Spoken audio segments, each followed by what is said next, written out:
Hi everybody, Rena here. Good morning. I wanted to share a practice of movement that when we see Yogasana at one of its highest forms of productivity is when, ironically, when we're feeling stressed. So for me, I'm managing a number of small projects and personal ones that tend to get pushed away, as you're trying to manage more pressing ones that are assigned. And, as I'm also self-employed, like you're trying to manage what's happening in this circumstance, understand what's happening there while you're also doing this. And for you, it might be something similar. You might have work at, as usual. So a lot might not have changed for you, and you're still at your desk and you're working at your computer and it's a lot. Or you're a parent or a partner and you are managing things that bring up a lot for you, anxiety, it disrupts sleep, etc.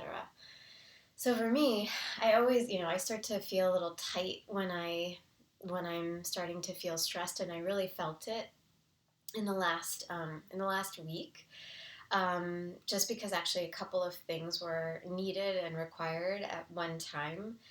And so I just want to share this short practice. It's a situation again where I have a work call in just 15 minutes, and it's easy to want to skip, but the changing of clothes, the getting ready, and doing a practice like this can help us to actually clear the mind and body. So we can see the benefits of yogasana.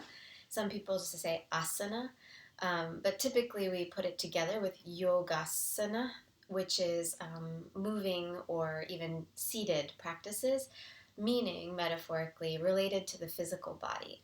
And when we combine this with mantra, so you can come to wherever you are, you can have a mat, you don't need to have a mat. When you are combining this with the concept of mantra, of repetition, you can feel how the body starts to align itself with what it's doing, and the mind starts to follow. So the stresses that we attach to sometimes when we're in stillness and they say the idle mind, right? And we start to go around and think about all of the things that are dangerous topics. It's nice to attach the mind with body, and the body actually can become like a moving mantra, or we say mantra, right? Some of us, but mantra is that mind training. So I have a bolster, and I'm going to use it for this simple practice. This is a firm pillow. You can also do this with 2 or 3 stacked pillows. I'd recommend 3 just because the squash happens with them, and we're going to use this to support the body. So I'll give a few modifications if you like. So come to your hands and knees.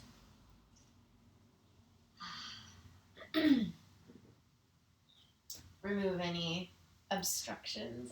It's the hair ties for me. I like to practice with my hair not tied up sometimes just because I enjoy the fact that it can hang. I'm often fussing with it, so that might be the case for you too. Maybe not. You might like it out of the face, so see how you feel. Knees under the hips and the hands under the shoulders. So see if you can play with that a little bit. Inhale, tuck the toes, lift the spine. And then exhale, relax back. So noticing the posture here and the positioning of my bolster, I can rest my head. I might readjust. Breathing in and out. Come back up onto hands and knees. Tuck the toes, lift the heart, open the heart. Exhale, relax, round the back, coming into a child's pose. Breathe in. Breathe out. Again, once more. Inhale, open heart. Exhale, relax back. And then breathe in. And breathe out. So you can continue with something as simple as this if you like. So this is just an up cat. And a child's pose, with or without bolster. I'm just showing you a way you can use it if you have one. We'll now come into, we'll actually do a modified Chaturanga if you like. So this is where I'm showing the elbows splaying out. You can draw the elbows in, so ensuring they're strong. Inhale, open the heart.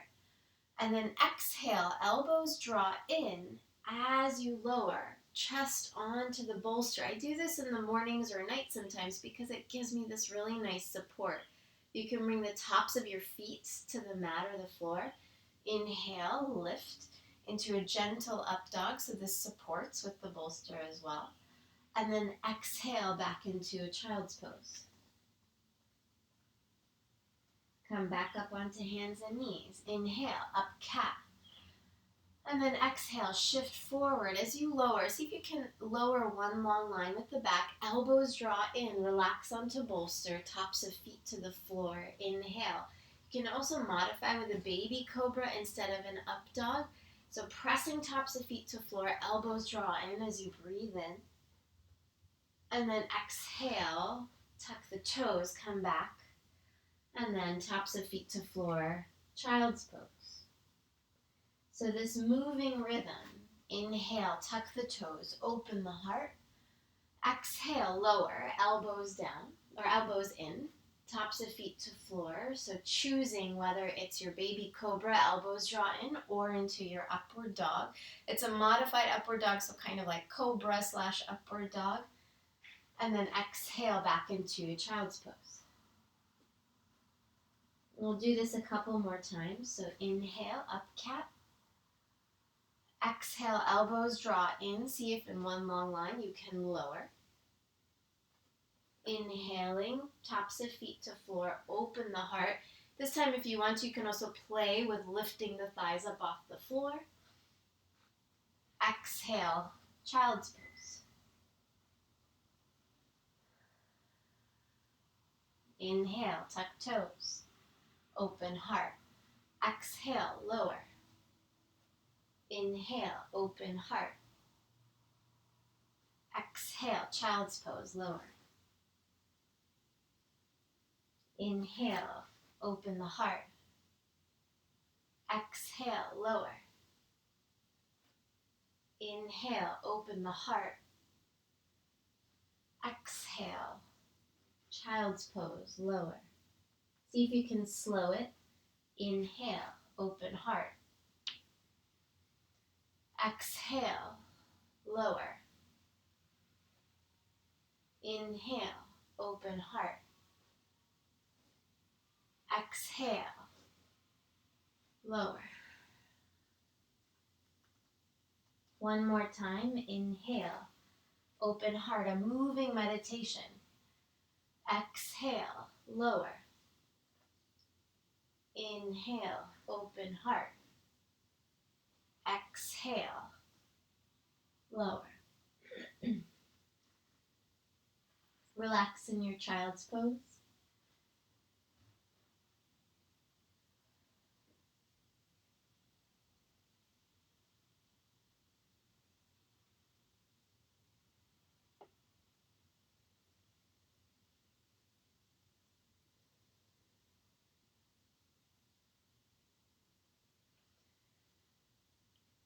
Come onto hands and knees. Let the eyes be slow and soft. You can repeat that as many times as you like. And we'll take a simple, short shavasana. Relaxing back. So you'll notice I lift a bit. I press into the elbows and the upper arms. Shoulder blades kiss at the back. Then I can lower back down. The arms are in about a 45-degree angle. So if you feel tension in it, relax them out now. The palms face up.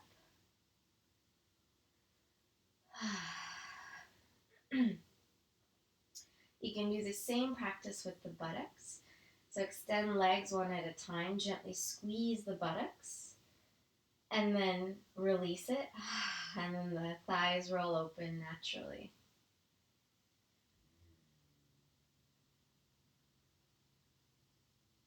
Breath soft, Soften front of body.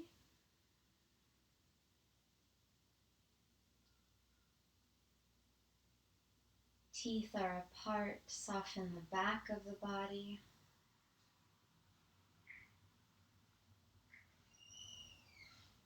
If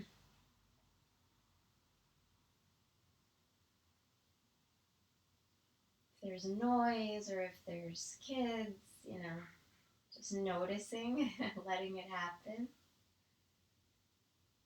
Smiling into it, if you can.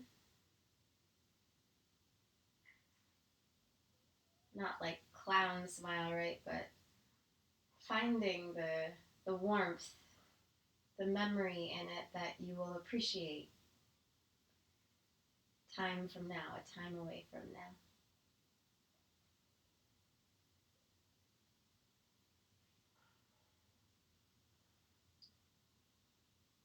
See if you can relax at the third eye point, soften the eyes.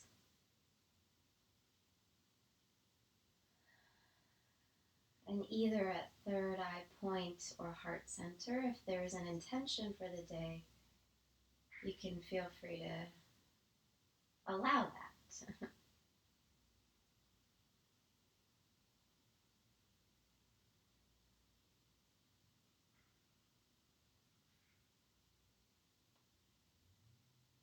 For me, with working collaboration, I can share out loud with cohabiting right now. When I find myself resting my sense of balance and happiness on another, I'll just notice that. That would be my simple intention. Might not be that I change it for today, but just for today, just to be aware.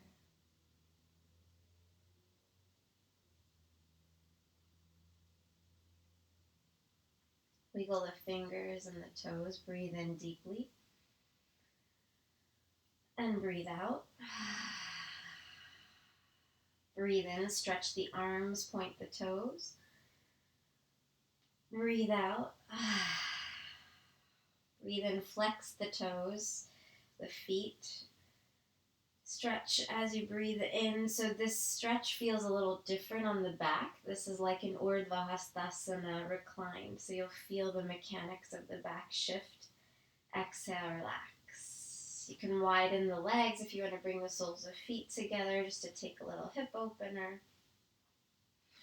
You can take a happy baby as you wake. Energizing, reopening. I like to crack the toes. I don't know, is that good or bad? I've heard different things. And then roll over to one side. Pause.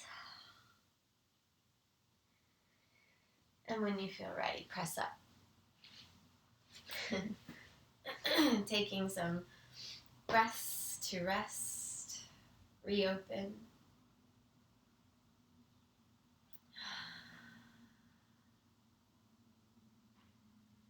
Also, likely vigilant with other things for me watching the time. I still have a few minutes prior to a call, which is great. Blinking the eyes open, thanking yourself. Thank you. This is fun for me too. And I'll see you next time.